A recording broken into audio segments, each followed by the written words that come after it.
Yes, welcome students. Today we are starting the topic similar triangles.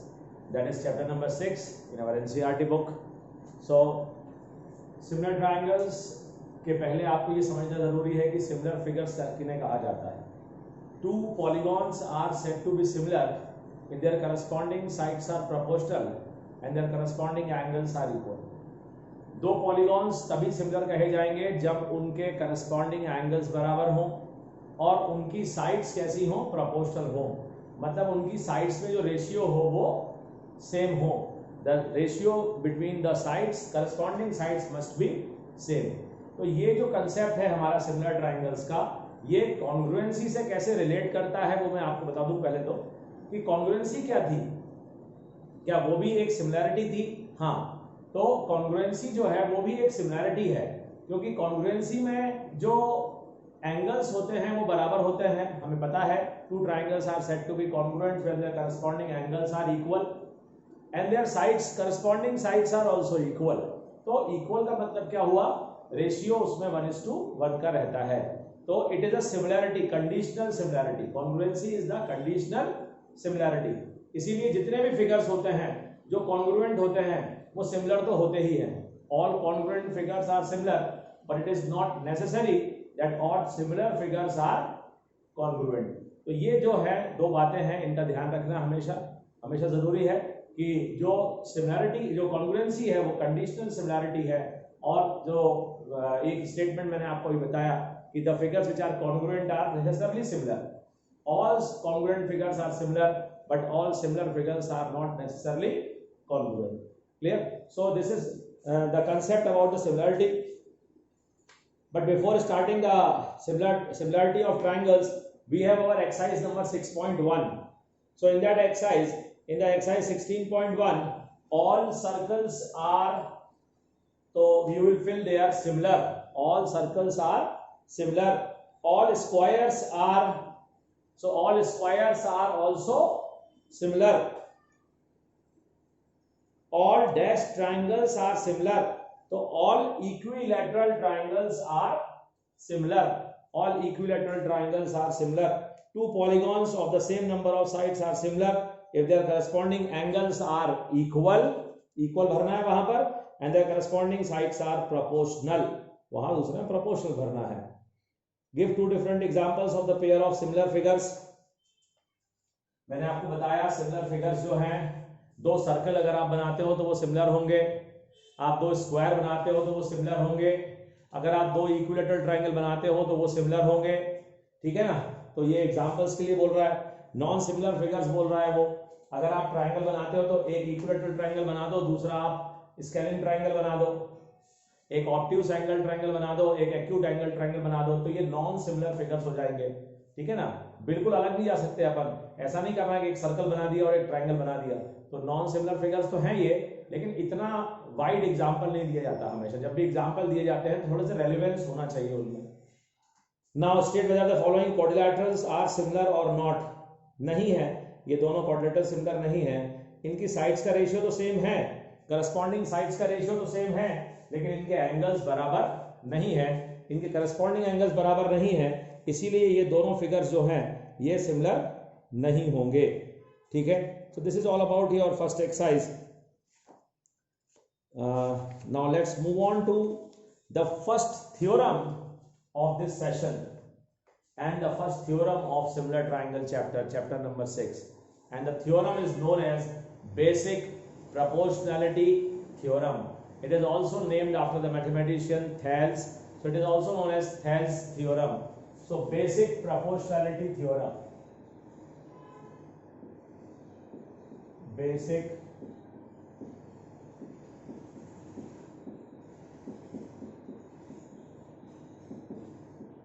proportionality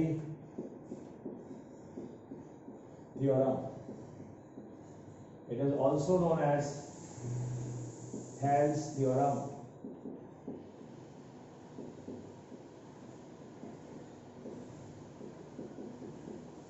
In short, we call it BPT. In short, we call it BPT. Now, what is the statement of Thales theorem? Thales theorem क्या कहता है? The statement is given in the book but I am reading it. In a triangle, if a line is drawn parallel to one side to intersect the other two sides at two distinct points, then the line is parallel to the third side. है ना? वो sorry, line is not parallel to the third. Then the line divides the other two sides in the same ratio. क्या है statement? In any triangle, if a line is drawn parallel to one side of a triangle to intersect the other two sides at two distinct points, then it divides those sides in the same ratio. जैसे कि अगर हम यहां देखें तो ये है given triangle, ये लाइन इसके पैरेलल है. अगर ट्राइंगल का नाम हमने पी क्यू आर दिया और लाइन का नाम हमने मान लीजिए एम एन दे दिया, तो गिवन में क्या है हमारे पास में? हमारे पास गिवन है ट्राइंगल पी क्यू आर इस प्रकार से कि mn is parallel to pqr. To prove हमें क्या प्रूफ करना है वो हमें यहां लिखना पड़ता है. हमें प्रूफ करना है pm upon mq is equals to pn upon nr. हमें कंस्ट्रक्शन भी करना पड़ेगा. देखिए क्या कंस्ट्रक्शन करना पड़ रहा है. हम एक लाइन QN इस प्रकार से जोड़ेंगे, हम एक लाइन MR इस प्रकार से जोड़ेंगे, हम एक परपेंडिकुलर डालना होगा NA और एक और परपेंडिकुलर डालना पड़ेगा MB. ये सब कंस्ट्रक्शन हमें करना पड़ेगा. लिख देते हैं हम join Q2N and M2R, draw NA perpendicular to QP and MB perpendicular to PR. ये हो गया आपका कंस्ट्रक्शन. ठीक है, तो स्टेटमेंट हो गया, गिवन हो गया, टू प्रूव हो गया, डायग्राम हो गया, कंस्ट्रक्शन हो गया. ये 5 कंपोनेंट हो गए. छठवां कंपोनेंट और आखिरी कंपोनेंट है टू प्रूव. अब देखिए हम प्रूव कैसे करेंगे. प्रूव करने के लिए थोड़ा सा मैं फिगर में बदलाव कर रहा हूं ताकि आपको अच्छे समझ में आ जाए कि कैसे हम उसे प्रूव कर रहे हैं. बदलाव क्या कर रहा हूं मैं? फिलहाल थोड़ी देर के लिए इस लाइन को मिटा दे रहा हूं, बाद में ड्रॉ कर देंगे अपन उसको, और एक इस लाइन को भी मिटा दे रहा हूं. जब जरूरत पड़ेगी तो हम उसे ड्रॉ कर लेंगे. ठीक, तो कैसे कर रहे हैं देखिए ध्यान से. सबसे पहली चीज मैं लिख रहा हूं area of triangle QMN upon area of triangle PMN. दो ट्राइंगल लिए मैंने, एक QMN आप देख पा रहे होंगे. देखिए ध्यान से देखिए, अच्छे से देखिए. ये हो गया आपका ट्राइंगल QMN. ये जो QMN ट्राइंगल है, इस ट्राइंगल का एरिया कैसे निकलेगा? इसका एरिया निकालने के लिए हमें एक फॉर्मूला यूज करना पड़ेगा और वो फॉर्मूला है हाफ बेस इनटू एल्टीट्यूड. अब आप पूछ रहे होगे सर ये ट्राइंगल तो ऑब्ट्यूज ट्राइंगल है, दिख रहा है सबको वो ऑब्ट्यूज ट्राइंगल है, तो इसका एल्टीट्यूड, यस इसका एल्टीट्यूड बाहर ही लाई करता है. जब कोई ऑब्ट्यूज ट्राइंगल होगा आपके पास में, उसका एल्टीट्यूड हमेशा बाहर लाई करेगा. ये इस प्रकार से the altitude of obtuse triangle always lies, always not always but it lies outside the triangle. Okay, so यहां पर हाफ बेस बन जाएगा आपका MQ, क्योंकि एल्टीट्यूड हमेशा काय पे ड्रॉ होता है? एल्टीट्यूड हमेशा बेस पर ही ड्रॉ होता है. तो हाफ MQ इंटू AN, ये एल्टीट्यूड हो जाएगा इसका बाहर की तरफ से. तो half of MQ into AN, ये QA मत बोलना, नहीं तो आप QA बोल दो. QA साइड नहीं है ट्राइंगल की. ट्राइंगल की साइड कौन सी है? QM है. QMN ट्राइंगल है, तो QM साइड होगी ट्राइंगल की. वैसे उसी प्रकार दूसरा वाला हाफ ऑफ. अब फिर ये देखो PMN, बहुत लोग बोलते हैं बेस इसका MN है. PMN का बेस MN है. नहीं, बेस वो होता है जिस पर एल्टीट्यूड डाला जाए. जिस पर एल्टीट्यूड डाला जाता है वही बेस होता है. ठीक है ना? तो तो इसीलिए यहां पर ये एल्टीट्यूड है, तो बेस क्या होगा, PM और NA। तो ये जो एल्टीट्यूड है ये दोनों के लिए कॉमन हो गया, तो क्या आ गया, MQ अपॉन PM, क्योंकि ये और ये कट जाएगा, ये और ये कट जाएगा, ऐसे करके MQ अपॉन PM आ जाएगा। उसी प्रकार से आप सिमिलरली वर्ड का इस्तेमाल करेंगे और लिखेंगे एरिया ऑफ ट्राइंगल। अब QMN लिया था, अगर मैं मान लो ये मिटा देता हूं और मैं RMN की बात करूं, इफ आई टेक RMN, तो यहां पर मेरा एल्टीट्यूड बदल जाएगा और एल्टीट्यूड मेरा हो जाएगा अब B। ठीक है, तो ये हो जाएगा area of triangle RMN upon area of triangle, ऊपर वाला कॉमन रहेगा, बस परिवर्तन क्या हुआ, परिवर्तन एल्टीट्यूड चेंज हो गया। परिवर्तन क्या हुआ, पहले हमने QN को जोड़ा था, अब हमारे पास MR हमने जोड़ा हुआ है। तो बड़े वाले नीचे वाले ट्राइंगल के लिए RMN के लिए हाफ RN इंटू एल्टीट्यूड क्या होगा, ये बेस पर डलता है हमेशा एल्टीट्यूड, यहां पर एक्सटेंड करके बेस को, यहां पर बेस को आप देख रहे होगे, यहां पर बेस को एक्सटेंड किया हुआ है, बेस तो यहीं पर खत्म हो गया, RN तो यहीं पर खत्म हो गया, लेकिन उसको एक्सटेंड करके एल्टीट्यूड डाला, जैसे मैंने आपको यहां बताया था, आपको बता दूं और थोड़ा सा अच्छे से कि बेस को बढ़ाया जाता है आगे ऑब्ट्यूज में और फिर जाके एल्टीट्यूड गिराया जाता है। तो जो एल्टीट्यूड गिरता है ये ट्राइंगल के बाहर गिरता है, जब बेस को बढ़ा करके अपन एल्टीट्यूड को ड्रॉप करते हैं। तो ये हो जाएगा MB।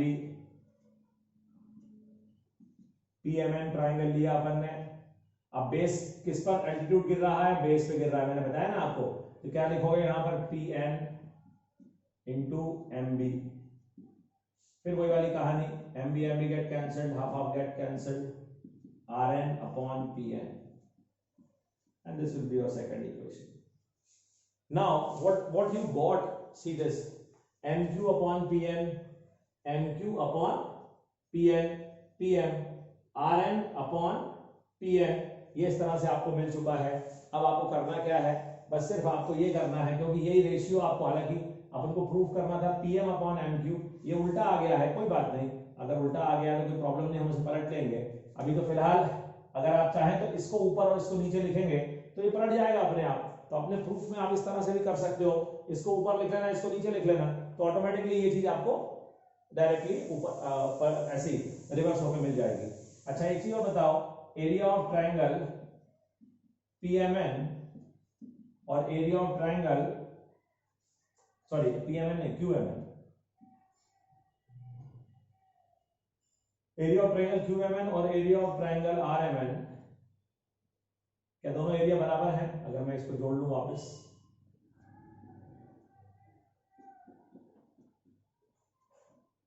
QMN और RMN एरिया बराबर हैं, हाँ QMN और RMN एरिया बराबर है, इसीलिए क्योंकि they are the triangles on the same base MN, चाहे QMN बोलूं चाहे RMN बोलूं, तो they are the triangles on the same base, triangles on the same base and between same parallels। वो ट्राइंगल्स जो सेम बेस पर होते हैं, बिटवीन सेम पैरेलल्स होते हैं, उनके एरियाज बराबर होते हैं। तो इसीलिए अब आप कह सकते हैं इनके एरियाज बराबर हैं। तो this you will take as equation number 3। Now if you will see from equation number 1, equation number 2 and equation number 3, what you will get. देखो 1 और 2, अगर मैं QMN और ये एरिया बराबर मान लेता हूं, दोनों को x मान लेता हूं, तो ये भी x अपॉन PMN हो जाएगा, ये भी x अपॉन PMN हो जाएगा। आपको समझ में आ रही है बात? QMN और RMN के एरिया बराबर हैं, ये लिखा हुआ है, QMN और RMN के एरिया बराबर हैं। अगर इन दोनों को मैं x मान लूं तो QMN की जगह मैंने x लिखा, तो x upon area of triangle PMN, ये भी x हो जाएगा क्योंकि QMN और RMN का एरिया बराबर है, x के बराबर माना है, तो ये हो जाएगा x अपॉन PMN। तो इस तरह से ये वाली साइड हमारी कॉमन हो जाएगी, सेम हो जाएगी। तो आप लिखो from 1, 2 and 3 MQ upon PM is equals to